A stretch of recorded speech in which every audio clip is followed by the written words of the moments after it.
Saudara, puluhan anggota jemaah Haji Furoda gagal berangkat ke Tanah Suci karena tak mendapat visa mujamalah atau visa undangan dari Kerajaan Arab. Kini jemaah menanti pengembalian uang dari pihak travel.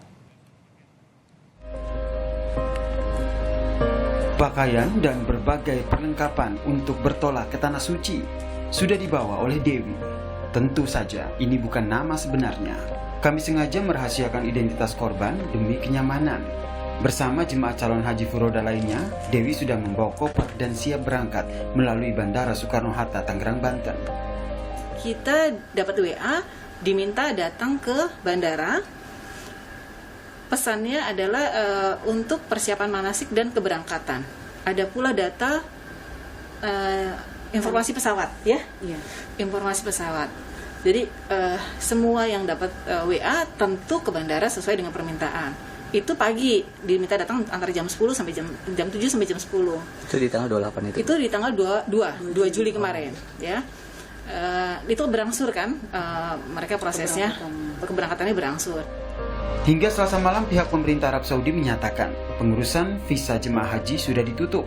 Padahal 16 jemaah haji yang gagal berangkat sudah mengeluarkan sekitar 300 juta rupiah untuk bisa berangkat ke Tanah Suci menggunakan visa mujamalah. Kini dana yang sudah dibayarkan belum ada kejelasan tentang pengembaliannya.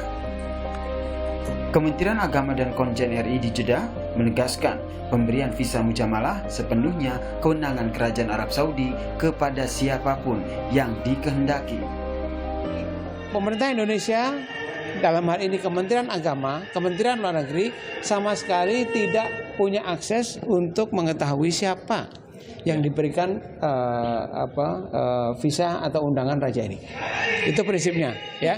Tapi oleh Kementerian Agama kita diminta para travel yang mengatur perjalanan visa dengan visa mujamalah ini untuk melaporkan kepada Kemenak. Senada dengan hal itu, Menteri Agama menyebut visa mujamalah ada sebagai upaya untuk meningkatkan hubungan antara pemerintah Arab Saudi dengan pemerintah penerima visa termasuk Indonesia.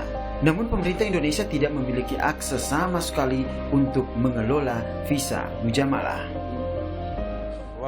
Itu sepenuhnya kewenangan pemerintah Saudi. Karena sepenuhnya kewenangan pemerintah Saudi, ya itu tadi tugas kita ini hanya melakukan diplomasi agar prakteknya lebih tertata, lebih baik, tidak acak adul lah gitu ya. Dan melakukan pengawasan atas pelaksanaan itu, terutama pada proses transaksionalnya visa. Karena visa yang kita tahu kan visa itu sebenarnya sudah nggak ada bayarnya karena undangan kan. Meskipun pemerintah Indonesia tidak memiliki akses untuk mengatur pemberian visa mujamalah bagi jemaah haji Furoda, namun pemerintah mewajibkan travel resmi yang terdaftar untuk mengakomodir kebutuhan visa tersebut, agar para jemaah haji Indonesia tercatat secara administrasi di Kementerian Agama Republik Indonesia. Tim Liputan, Kompas TV. Saudara, salah satu calon haji Furoda asal Makassar yang gagal berangkat menceritakan bagaimana awalnya bisa mendaftar berangkat haji di 2019 lalu hingga akhirnya berpindah travel dan dijanjikan berangkat haji tahun ini dengan visa mujamalah. Berikut kami hadirkan cuplikannya. Salah satu calon jamaah haji Furoda yang mengalami 2 kali gagal berangkat haji Furoda.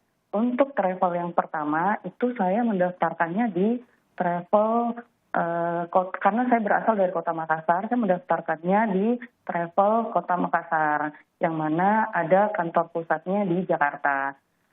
Dan pendaftaran saya itu sejak tahun 2019 dengan harapan bisa berangkat di tahun 2020. Tapi karena adanya pandemi 2020 hingga 2021 itu tidak ada keberangkatan sehingga saya dan keluarga berharap ada keberangkatan di tahun 2022. Nah, pada tahun 2022 pihak travel yang ada di Makassar itu ketika saya menanyakan kapan jadwal keberangkatan untuk haji Furoda saya dan keluarga. Tapi dari pihak travel yang ada di Makassar itu tidak memberi kejelasan. Akhirnya saya melaporkan hal tersebut ke kantor pusatnya. Apakah benar hingga saat ini belum ada kejelasan untuk keberangkatan haji Furoda? Tetapi dari pihak kantor pusatnya itu oleh direkturnya sendiri menyampaikan bahwa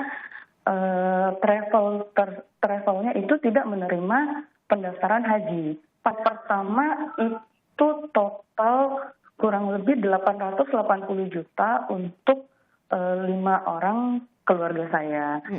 Lalu untuk travel yang kedua, pembayarannya dengan sistem dolar, karena sistem dolar dan travel kedua itu menawarkan ada 2 paket, ada paket ekonomis dan ada paket VIP.